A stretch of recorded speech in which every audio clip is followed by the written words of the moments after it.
et pas dans une vague opportunisme idéologique.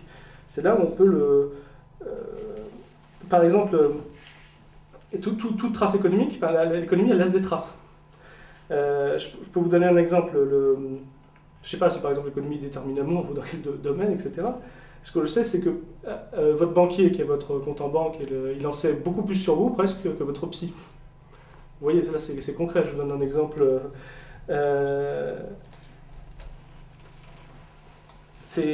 En économie, on peut voir le plus de choses. Donc, je veux dire, le but d'une démarche scientifique, parce que le marxisme, c'est quand même de passer du.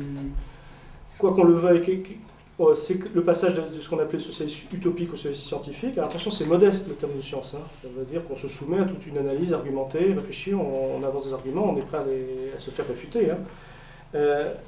Ça veut dire que si on passe donc à une dimension scientifique, il faut déterminer en quoi les choses sont en partie déterminées. Alors, ce n'est pas des déterminismes absolus, par exemple la baisse du taux de profit elle n'est que tendancielle, mais elle est soumise à un certain nombre de... la science, c'est repousser les limites de l'incertitude. Qu'est-ce qu'on peut savoir? Dans quelle mesure? Jusqu'à quel point? C'est pour ça qu'il y a des très grands penseurs du déterminisme. Alors je pense par exemple, Leibniz, il disait, vous faites n'importe quel point, moi je vous donne la courbe, je vous la calcule. Ça, c'est des grandes avancées dans la rationalité.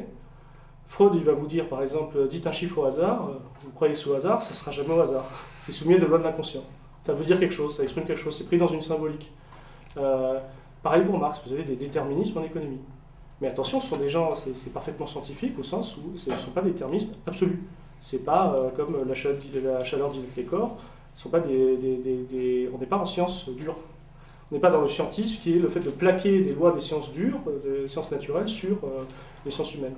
Mais c'est pas pour ça, parce qu'il y a aussi une idéologie dominante qui tend à vous dire on a beau jeu, on a beau jeu de dire ah mais c'est toujours beaucoup plus compliqué que ça. Ce sont les gens qui veulent avoir ce monopole de la complexité et ils se font toute une gloire de vous expliquer ah mais c'est plus compliqué.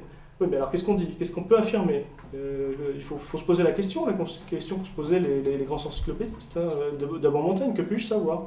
Ou Kant aussi. Quels sont, jusqu'où, comment est-ce que l'homme peut maîtriser de plus en plus la nature dans son environnement? Et justement, ça fait une transition pour arriver à la question dans les théories non marxistes du socialisme, l'écologisme. On en parle beaucoup aujourd'hui. Justement, il voudrait nous faire croire, ça fait partie de l'idéologie dominante et très, disons, défendue par les médias hein, et soutenue par le gouvernement, de nous faire croire que le socialisme du XXIe siècle, c'est l'écologie. Bon, alors, surtout, il y a une idéologie écologiste hein, qui est très... Je ne parle pas des questions environnementales, des questions d'organisation de la production, des questions de comment se présentent les ressources. Ça, on a les moyens rationnels de répondre à ces questions sans passer par des délires idéologiques. Mais il y a un certain nombre de délires idéologiques qui vont jusqu'à la deep ecology, hein, qui est quasiment nazifiant. Je pèse mes mots, hein, parce qu'il y a un certain nombre, certains énoncés qui sont propres à l'idéologie écologique, qui sont totalement défendables. La notion, par exemple, d'équilibre naturel. Là, ça a l'air de rien. Mais justement, là, on revient à ces théories. Depuis le propre même l'une des caractéristiques de l'humanité, c'est de surmonter, grâce à une innovation technique, de surmonter ce poids de la nature. On est en constante évolution. Donc de ce point de vue-là, il n'y a jamais eu d'équilibre naturel. L'homme est en constante interaction avec la nature. C'est pour ça qu'il y a une idéologie sous-jacente à cette idéologie-là des équilibres. C'est une idéologie malthusienne. C'est vieux comme le monde, c'est le problème. C'est la fameuse loi des rendements dégressifs de Malthus. Malthus pensait que la population croît alors que les ressources naturelles, elles sont finies. Bon, alors, il a pu arriver effectivement dans l'histoire des catastrophes alimentaires. Je me réfère encore à Pierre Villard, vraiment une bonne autorité. Il disait par exemple au XIVe siècle et au XVIIe siècle, là, la poussée démographique en Europe, je crois, a rencontré une insuffisance de la production. Oui, c'est possible. Potentiellement, ce n'est pas l'évolution de l'humanité. En tout cas, arrêter la production, c'est vraiment pas la meilleure des solutions. C'est comment on s'adapte à une donnée naturelle. Donc justement, quand on voit comment le mode de production capitaliste devient lui-même une entrave aux forces productives, via, j'en ai pas beaucoup parlé, mais via notamment de ce qu'on appelle dévalorisation, parce que en fait, pour relancer la machine, pour remonter le profit, une manière c'est de réduire le rapport. Donc les guerres, c'est parfait. C'est une caractéristique essentielle du capitalisme. Donc la notion d'équilibre naturel, si on parle d'écologisme, ça c'est une notion à bannir complètement. De même, et complètement obscurantiste, la tendance qui est de dire le monde est fini. Vous l'entendez partout, là, en ce moment c'est la mode. Sous prétexte que même derrière, c'est lié à l'idée de mondialisation. Mais je veux dire, quand vous pensez que les physiciens ne savent toujours pas exactement la structure de l'atome, on est au boson de Higgs, etc. Je veux dire, et tant mieux, hein, c'est magnifique d'avoir cette... y compris, comme je vous dis, en science, on reste modeste. Cette idée de les choses sont finies, elle est purement religieuse. Il faut quand même se rendre compte de ça. Ça veut dire c'est s'asseoir sur ces certitudes. C'est vraiment pour désespérer la jeunesse, il n'y a pas mieux. Hein. Bon, troisième idéologie propre à l'écologisme, la notion de faux besoins. Alors, qui va définir les faux besoins et les nouveaux besoins? Parce que si c'est pour assurer la survie, l'homme de Cro-Magnon, il y arrivait parfaitement. Le besoin, par définition, il est infini. Donc, il ne faut pas intérioriser la notion de besoin. Déjà, rapportons-le au rapport de production. Sachant qu'il n'y a pas une nature humaine, encore une fois, qui aurait tel ou tel besoin naturel.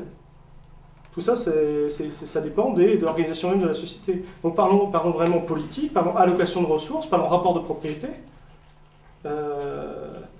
Donc de ce point de vue-là, je pense qu'il faut... Et de cette même manière, il y a encore une quatrième tendance idéologique, c'est de parler de société de consommation. Ça c'est un vieux truc qu'on sort depuis les années 60. Moi, j'ai jamais vu une société consommer.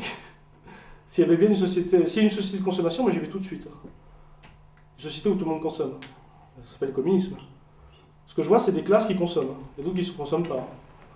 Alors peut-être qu'on n'est pas sous-consommationniste, on ne sait pas en dernier ressort, ce phénomène, ce que je n'ai peut-être pas bien expliqué, c'est que le sous-consommationnisme, c'est de croire que les causes de la crise sont absolument déterminées par la sous-consommation, qui est un phénomène en fait récurrent, alors qu'en fait ce n'est pas forcément le moteur d'une crise particulière dans le capitalisme, mais par contre c'est sûr qu'il y a bien sous-consommation.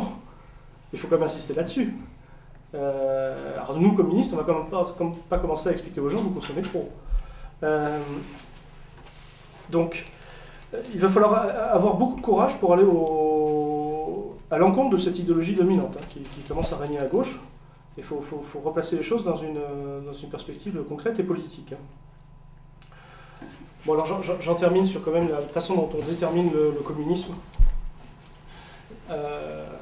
Il faut comprendre le communisme dans deux sens, de deux manières.